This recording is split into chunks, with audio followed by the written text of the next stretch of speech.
How much is the royal family costing Britain, and what will happen to the late Queen's beloved royal train?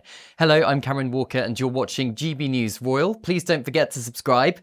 The King has made the decision to decommission the royal train in 2027, 30 years since the late Queen Elizabeth shed a rare public tear watching her beloved royal yacht Britannia end its final journey. His Majesty is said to have fond memories of the train, even having his own carriage added in the mid-1980s. The cost of maintenance and upgrades, however, has proved too much, suggesting His Majesty is mindful of the public cost of funding the official duties of the royal family. Planes and helicopters are still frequently used, though. The most expensive trip during the period was the 11-day trip by Charles and Camilla to the Commonwealth Heads of Government meeting in Samoa in October 2024, which also included the Australia royal visit, and that cost, the travel did, over £400,000. Now, the Sovereign Grant Report, which has now been published, details how public money is spent on funding the monarchy, calculated as a percentage of Crown Estate profits 2 years previously. His Majesty surrenders the remaining profits to the Treasury. When it became clear 2 years ago that extra money from offshore wind developments would increase Crown Estate profits, His Majesty wanted the additional income to be directed for the wider public good. So the sovereign grant was cut from 25% to 12%. However, a major 10-year resurfacing programme is taking place at Buckingham Palace, largely to protect the building from fires and floods caused by out-of-date wires and plumbing.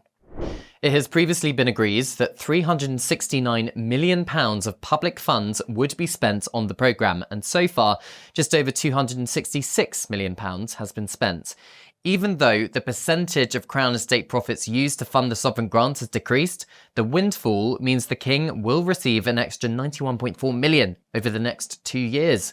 Republicans may argue the millions spent refurbishing one building could be better spent by the UK government for the benefit of the country, but monarchists see the cost associated with the royal family as value for money. The soft power King Charles wields, it has been argued, strengthens relations between the UK and other nations, particularly useful when trying to strike a trade deal with President Donald Trump.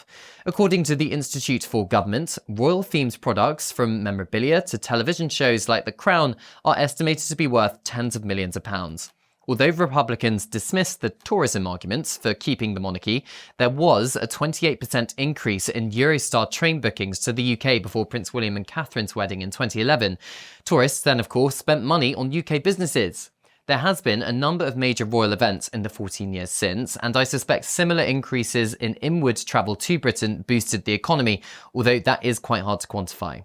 The Institute for Government also suggests that Royal Warrants, something the Prince and Princess of Wales will soon be giving out themselves, supports the Britishness of brands, potentially increasing their revenue and profits. When Buckingham Palace resurfacing work is completed in 2027, the cost of the sovereign grant is expected to be significantly less than it has been over the last 10 years. The Sunday Times recently reported Prince William plans to look under the hood of the royal household when he ascends the throne, perhaps in an effort to cut further costs for the public. The Spanish royal family, for example, is thought to cost the Spanish public under €10 million a year, far less than the British monarchy. It is unclear if there are plans to significantly reduce the public costs of running the British monarchy in future.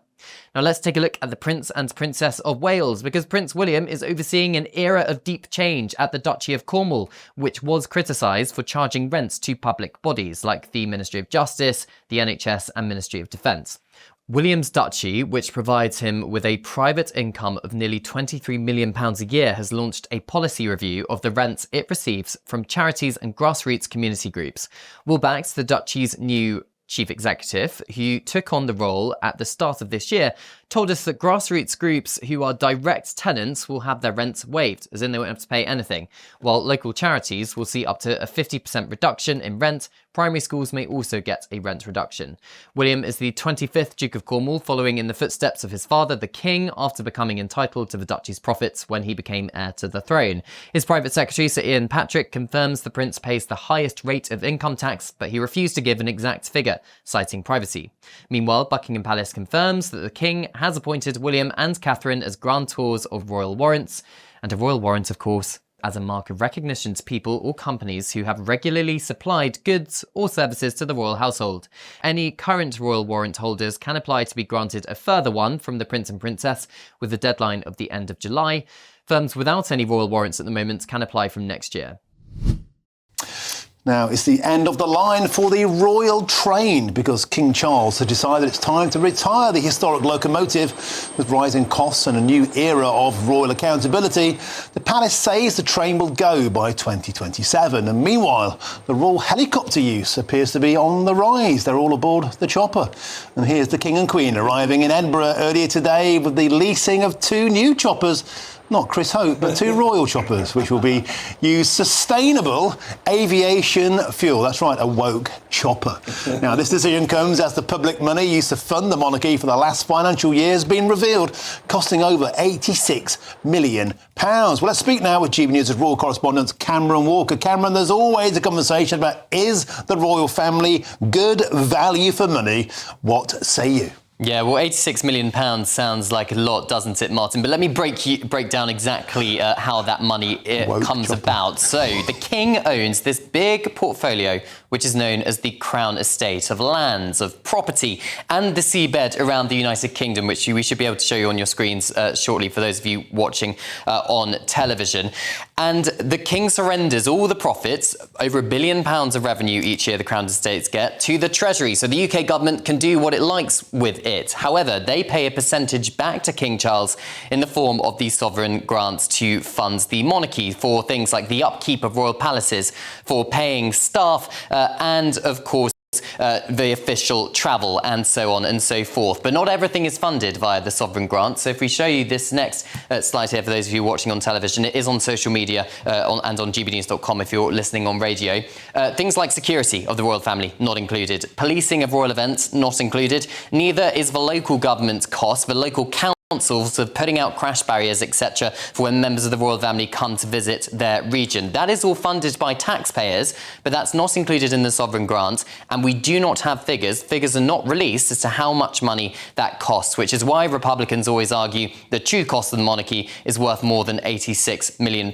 But on balance, most people in the United Kingdom still say that it is value for money. So let's talk about some of the specifics. So as you mentioned, Martin, the royal train is being scrapped. So it's going to cost too much to upgrade it for the modern rail systems. It also is very old and it cost a lot of money to run. Only 2 journeys were taken last year with the royal train. The first one cost just over £20,000. The second one cost over £40,000. So the helicopters are a far more efficient use of public money. What we've also learned is that the most expensive royal tour of the year so far, of the financial year last year, was the Australia and Samoa tour undertaken by the King and Queen. The flights and the travel associated with that cost over £400,000. But elsewhere, the King has granted the right of Prince William and Princess Catherine to give out royal warrants to British businesses. So a boost to British businesses. Those with existing warrants can apply to have one from the Prince and Princess of Wales until the end of this month. And then next year, any other company that provides a service or a product to the Prince and Princess of Wales can indeed apply for a royal warrant, which will be a boost usually to their business because more people want to have those products because it's associated with William and Catherine. When it comes to Prince William, the accounts for the Duchy of Cornwall, that's his own private portfolio of lands and property, was released as well, which shows that he was allocated £23 million a year to pay for his staff and, of course, pay for the lives of his wife, the Princess of Wales, and his 3 children, Prince George, Princess Charlotte, and Prince Louis. Now, earlier this year, Prince William was criticised for his duchy charging rent to government departments, including the Ministry of Justice and the Ministry of Defence, to use his lands to store ships or build a prison, for example, in Dartmoor Prison. Now, what Prince William has done in response to that is not change those specific ones, but what he has done is waive the rents for grassroots community tenants and will offer up to a 50% discount for charities and potentially primary schools which are built on his land. So Prince William is starting to move the dial when it comes to people who use his land in the Duchy of Cornwall. So it is a lot of money, £86 million. It's also going to go up slightly next year because Buckingham Palace is in the final stage of the renovation work. So it will go up to over £100 million next year for the next 2 years. But it means that Buckingham Palace will be less likely to burn down or flood. So, I mean, make of that what you will. Cameron Walker, and excellent analysis as ever. Certainly Chris Hope's getting a bit hot under the collar here. He thinks we should be cutting back on some of these savings. Always had you done as a monarchist, Chopper. Well, I am a monarchist, Martin, but I wonder why they can't make savings and rather than ask for more money from the public purse. You've been hanging around with Jeremy Corbyn too long. Thank you very, very much, Cameron Walker and Chris Hope. Superb stuff. So what do you think? Is the royal family value for money, or should they cut costs further? Thanks for watching. Don't forget to like and subscribe. This has been Cameron Walker for GBN Royal.